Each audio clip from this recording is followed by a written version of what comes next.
Assalamualaikum warahmatullahi wabarakatuh. Halo semuanya, jumpa lagi di perkuliahan dasar pemrograman ya. Di kuliah kali ini kita akan membahas tentang sintak dasar pada Python. Nah, di minggu lalu teman-teman kan sudah mempelajari tentang bagaimana cara menggunakan text editor Google Colab ya, mulai dari cara menambahkan file baru, kemudian membuat coding, merunning coding, bahkan dengan sampai men-share file atau codingnya seperti apa ya. Nah, kebetulan untuk kali ini saya menggunakan text editor lain, yaitu namanya PyCharm.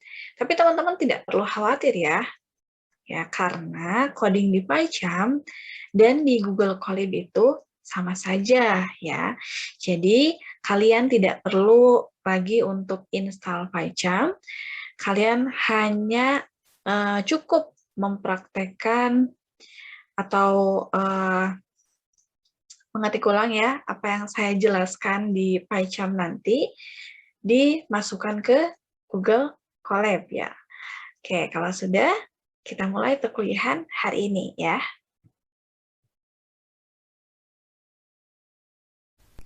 Sebelum teman-teman praktek langsung di PyCharm-nya, sekarang kita pelajari terlebih dahulu mengenai sintak dasar dalam Python itu sendiri. Nah, untuk aturan penulisan sintak di Python, itu yang pertama ada penulisan statement Python. Apa itu statement? Nah, statement ini merupakan sebuah instruksi atau kalimat yang ditulis pada sebuah program dan akan dieksekusi oleh komputer. Penulisan statement di Python ini tidak diakhiri dengan titik koma. Berbeda dengan bahasa pemrograman C maupun C++, tiap teman-teman membuat statement maupun coding di bahasa C itu tiap barisnya harus diakhiri dengan titik koma. Kalau di Python itu nggak perlu enaknya ya. Nah, contohnya, misal kita akan menampilkan tulisan kita belajar Python.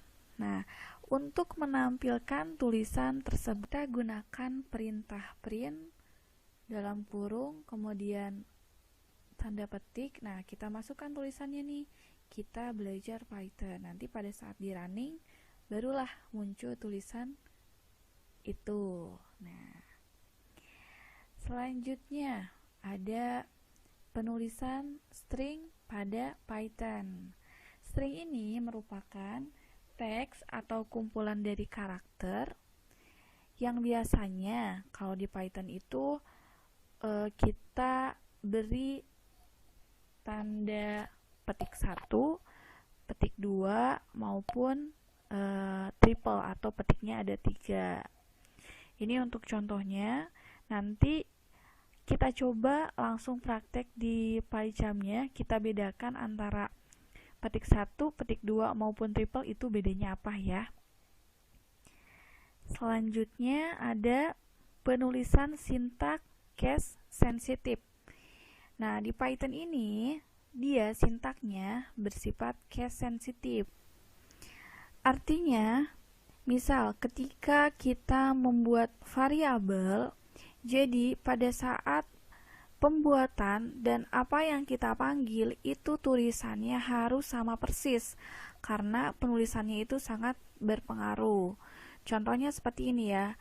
Di sini ada pembuatan variabel dengan nama judul.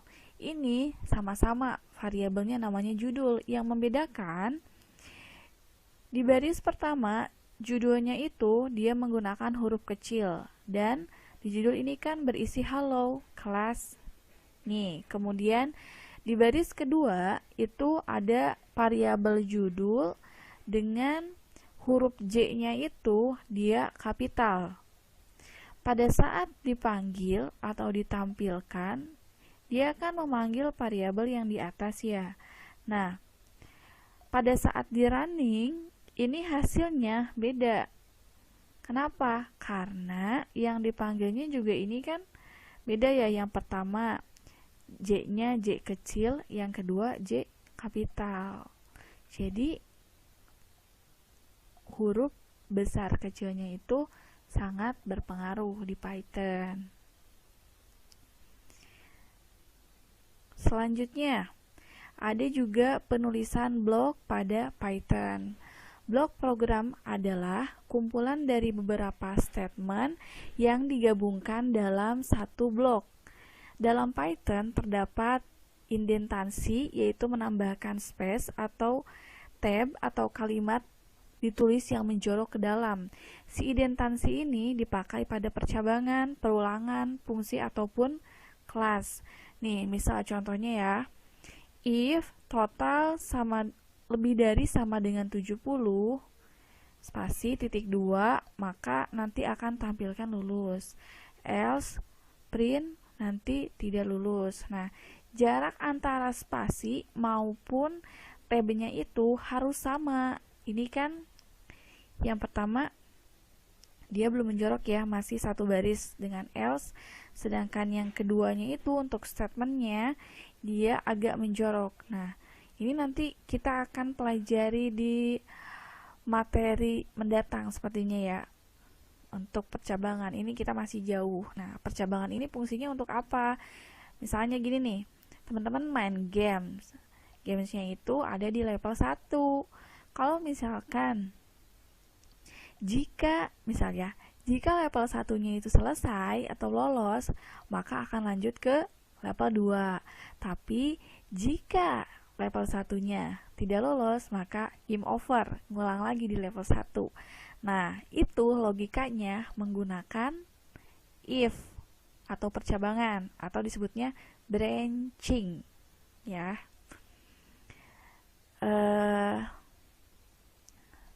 Selanjutnya ada penulisan komentar pada Python. Nah, komentar pada Python itu kita bisa menggunakan tanda pagar ya. Ini biasanya digunakan untuk menandai komentar di Python. Komentar ini tidak akan diproses oleh interpreter si Python-nya. Nah, komentar ini fungsinya untuk apa? Supaya kita bisa gampang gitu menandai. Misal ini kan inputannya, ini outputnya. Takutnya teman-teman lupa ini sintak untuk apa. Nah, bisa digunakan tagar. Bisa digunakan yang pagar ini ya, tanda pagar ini untuk keterangannya gitu ya. Kemudian di Python juga ada yang namanya variabel. Variabel ini merupakan set memori yang digunakan untuk menyimpan data atau nilai-nilai yang bersifatnya dinamis. Contohnya tadi ya, yang judul itu. Nah, itu disebutnya variabel. Kemudian ada juga yang namanya tipe data. Tipe data ini merupakan jenis nilai yang akan kita simpan di dalam variabel. Salah satu contoh dari tipe data yang kita temui sehari-hari ini adalah bilangan bulat. Nah, ini untuk tipe data di Python itu ada banyak ya. Ada integer, string, float, boolean, dan sebagainya. Bedanya itu apa? Ini yang sering kita gunakan biasanya integer, string, float, 3 ini ya. Kalau untuk yang ini biasanya sisanya jarang digunakan. Misal teman-teman ingin menginputkan atau menuliskan tulisan alfabet maupun angka yang tidak dihitung, contohnya nomor HP. Nah, itu gunakannya tipe data string. Kalau misalkan teman-teman mau menampilkan angka tapi untuk dihitung, misalkan 1 ditambah 2 sama dengan 3. Nah, berarti itu gunakannya tipe data integer. Kalau misalkan teman-teman mau menampilkan angka yang dihitungnya itu ternyata desimal atau 0, nilainya. Nah, itu teman-teman bisa gunakan float. Nah, sisanya, untuk tipe data sisanya, teman-teman untuk penjelasannya silakan baca di modul. Baik, sekarang kita coba latihan langsung di PyCharm-nya ya. Oke. Ini tampilan awal kalau misalkan teman-teman buka PyCharm. Di sini ada create new project ataupun open. Kalau misalkan open berarti untuk membuka project sebelumnya. Kayak di sini saya sengaja buat project baru aja ya. Oke. Pada saat teman-teman create project, nanti teman-teman pilihnya yang pure Python. Kemudian di sini ada location, berarti ini untuk penyimpanannya, teman-teman mau simpen di mana. Di sini saya kita select untuk penyimpanannya. Saya di sini akan buat folder baru supaya tidak acak-acakan. Sini kita buat folder baru, misal namanya latihan. Oke. Sini saya tujukan ke folder latihan. Oke, create. Nah, nanti tampilannya akan menjadi seperti ini. Ini nama projectnya latihan. Selanjutnya kita akan membuat file baru ya untuk file Python-nya. Teman-teman bisa nambahin langsung diklik kemudian new file, atau bisa langsung diklik dari projectnya, klik kanan. Sebentar. Nah, di sini kan ada library root ya. Saya ingatkan kembali, untuk library root-nya ini jangan sampai terhapus, karena kalau misalkan kehapus nanti trouble pada saat di run-nya. Nah, sekarang kita buat file baru. Teman-teman di projectnya itu tinggal diklik kanan, kemudian pilih Python file di sini. Nah, kemudian kita kasih nama. Misal nama Python-nya latihan 1.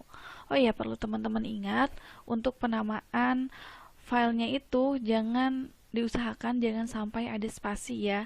Kalaupun emang tulisannya banyak, mau pakai jarak gitu, gunakan underscore aja ya.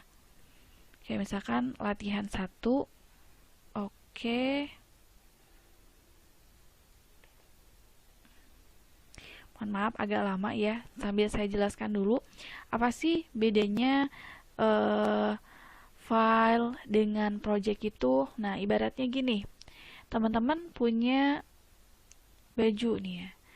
Supaya bajunya itu rapi, otomatis kita simpen di lemari. Nah, file sama project juga sama. Berarti si bajunya itu masuknya ke file, sedangkan lemari ini projectnya. Jadi, project ini nanti berisi berbagai macam file. Nah, yang barusan itu kan untuk menambahkan file di PyCharm ya. Kalau misalkan untuk di Google Colab, kalian tidak perlu repot-repot untuk memisahkan antara project dengan file ya. Untuk menambahkan file baru, teman-teman bisa pilih new notebook, ataupun bisa juga kalau misalkan ini sudah terbuka ya new notebooknya, bisa juga pilih di menu file, kemudian pilih new notebook, yaitu untuk menambahkan file baru. Kalau misalkan open notebook, berarti itu untuk membuka file atau coding sebelumnya. Nah, jangan lupa nih ya, untuk teman-teman. Name-nya, setiap pengerjaan name-nya diganti ya, supaya tidak tertukar atau tidak lupa dengan file yang sebelumnya teman-teman sudah kerjakan ya. Oke, sekarang saya lanjutkan kembali ya untuk melakukan coding di PyCharm-nya. Nah, jangan lupa nanti teman-teman coba juga ya untuk melakukan coding atau menerapkan coding yang saya bahas nanti di Google Colab kalian ya. Oke, sekarang kita coba, misal kita akan menampilkan tulisan nama saya siapa gitu ya. Nah, untuk menampilkan tulisan tersebut kita gunakan perintah print. Print kurung buka kurung tutup. Nah, tadi sudah saya jelaskan bahwa penulisan statement string di Python itu teman-teman bisa gunakan petik 1, kutip maupun petik triple ya. Nah, sekarang kita coba dulu nih bedanya apa ketiga petik tersebut. Oke, sekarang kita coba petik 1 dulu ya. Petik 1 misal saya tuliskan nama saya.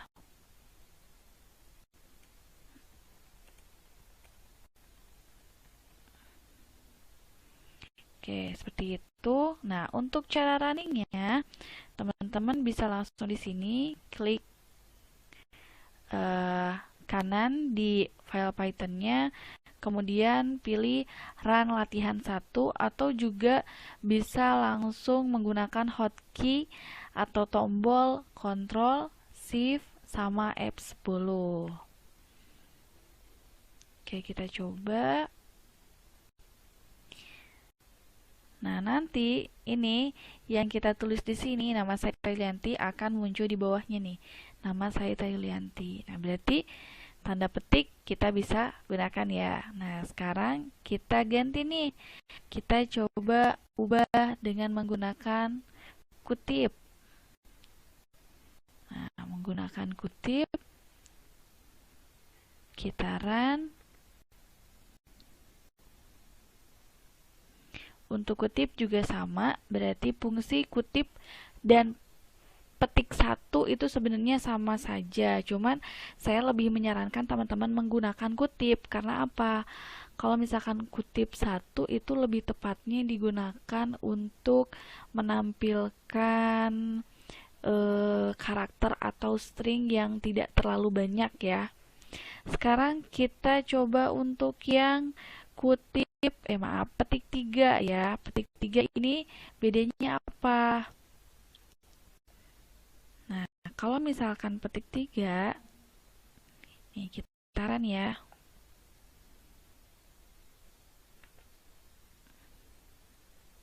Nah, kalau misalkan petik 3, ini untuk string atau karakternya itu yang banyak atau menggunakan enter. Nah, teman-teman itu bisa menggunakan triple petik ya.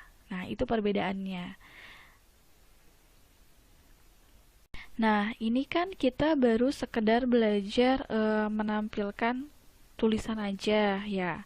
Nah, sekarang gimana sih caranya supaya kita bisa menampilkan dengan apa yang kita input di bagian konsol ini nih.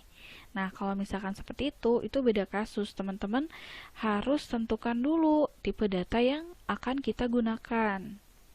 Misal, kita akan menginputkan nama misal. Nah, nama ini kan isinya alfabet ya. Nah, berarti tipe data yang akan kita gunakan yaitu string ya. Nah, sebelumnya kita harus buat terlebih dahulu variabel penampung si nama ini. Misal variabelnya itu adalah nama misal ya. Nama. Nah, ini variabel untuk menampung nama.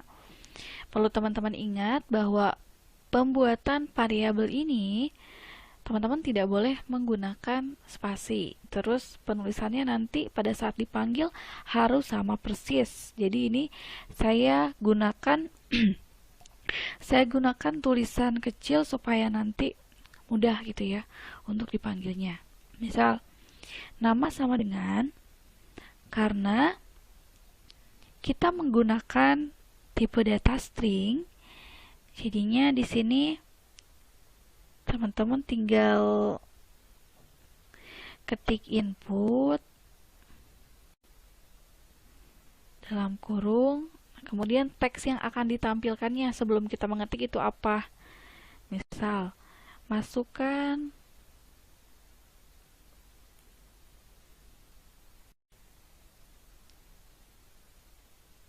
nama Anda ya.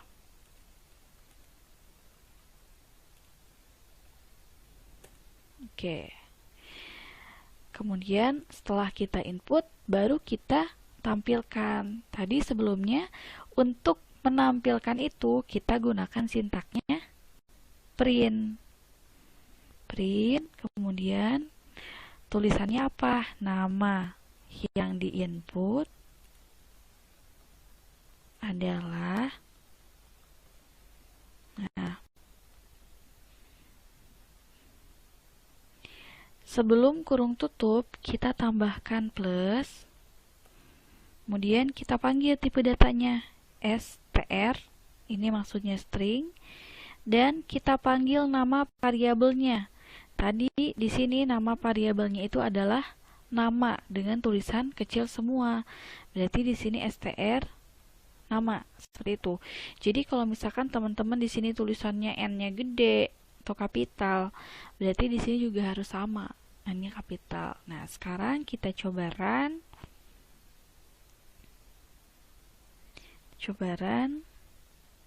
Nah, nanti tampilnya seperti ini. Masukkan nama Anda. Nah, di sini ada kursor untuk kita mengetik ya, untuk kita input datanya. Misal, namanya Ita Yulianti. Pada saat teman-teman enter, nanti muncul nama yang diinput adalah Ita Yulianti. Oke, seperti itu ya. Nah, ini berlaku untuk atau jika si tipe datanya itu adalah string. Beda lagi kalau misalkan tipe datanya selain string. Kalau misalkan tipe datanya selain string, misal integer ya, apa ya misal?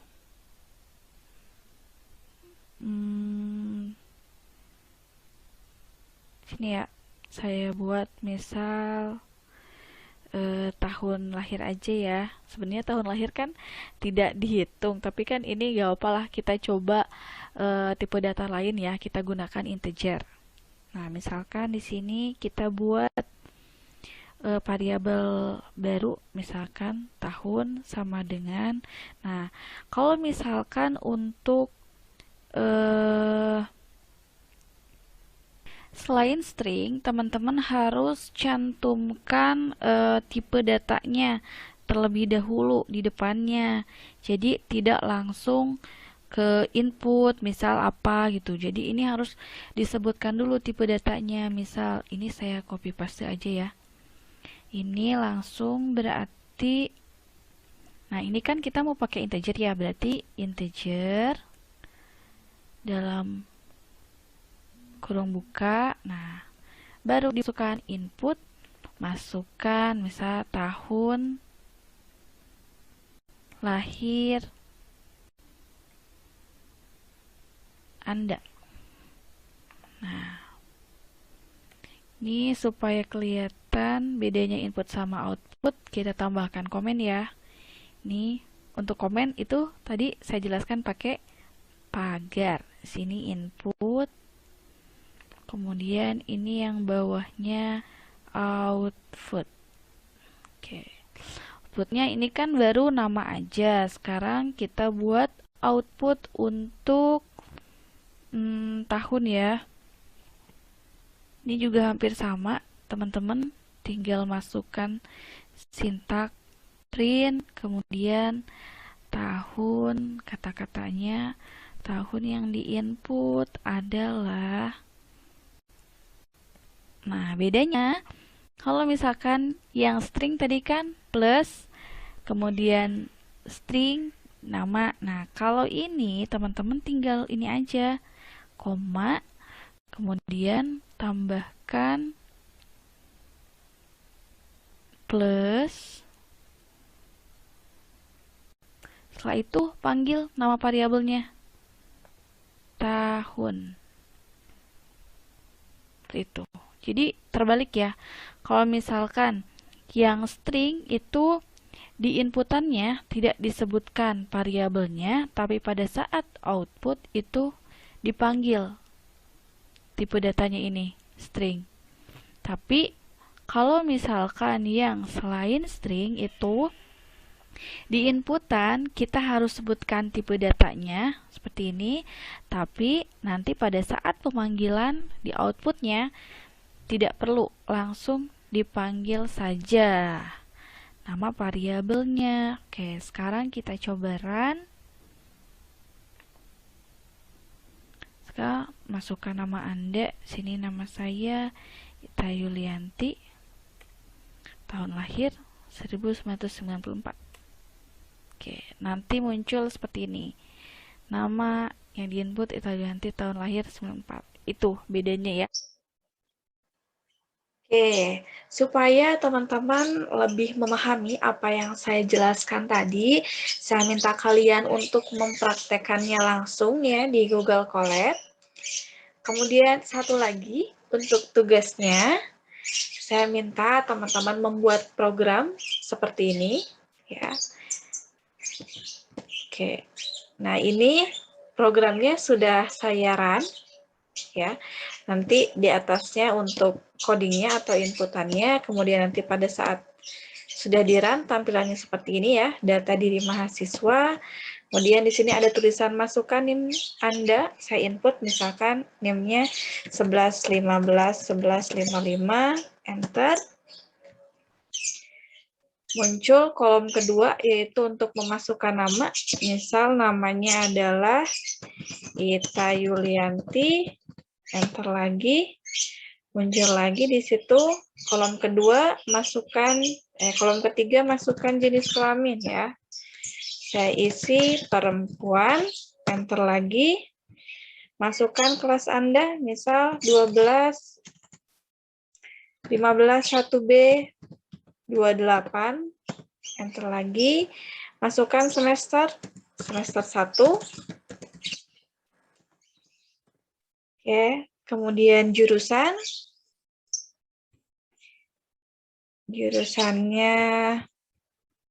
misal ilmu komputer,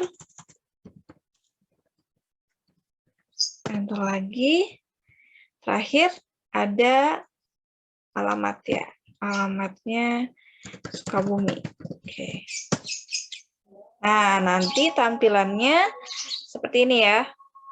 Tadi kita sudah input di bagian yang data diri mahasiswa, kemudian pada saat kolom terakhir di enter, baru tuh muncul hasil cetak dari mahasiswa. Ini data-datanya muncul.